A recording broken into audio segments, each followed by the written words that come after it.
Christina, the last time we spoke, it was about 2 years ago, I think, Yes. and that was the first time I heard the term sober curious.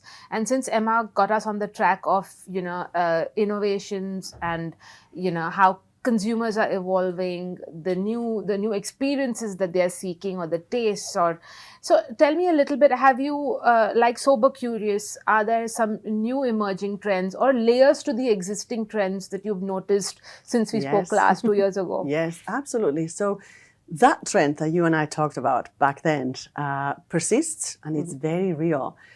We use the term moderation, or you could use it one that I think is even more accurate, which is mindful drinking. And I think that captures many elements. One is this idea of cocktail culture, which has been developed over the years, but I can see that even moving further. So the notion of, it taps into the notion of flavor exploration and craft, which I think is so attractive. Yeah. And certainly we see it from the perspective of the bartenders and all that world of hospitality developing very, very much, but also from the perspective of the liquids that we can offer.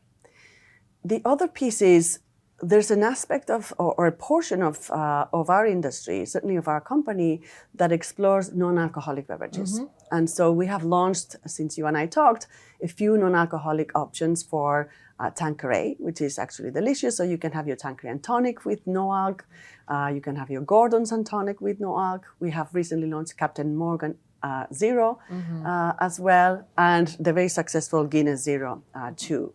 So that's a piece that is a very fascinating one, because it caters to people who perhaps don't want to drink at all, Right. or perhaps don't want to drink at all that day, or that want to combine their alcoholic drink with a non-alcoholic drink to have perhaps a longer session, right, in the evening.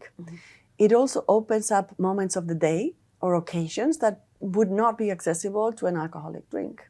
So it's a phenomenal business opportunity that, of course, we're leaning in towards and taking it further. And so we see more occasions across the day. We see more with food combinations. So our brands really being drunk in with food occasion, not just before or after. That was more traditionally the case, Right. but now it's during.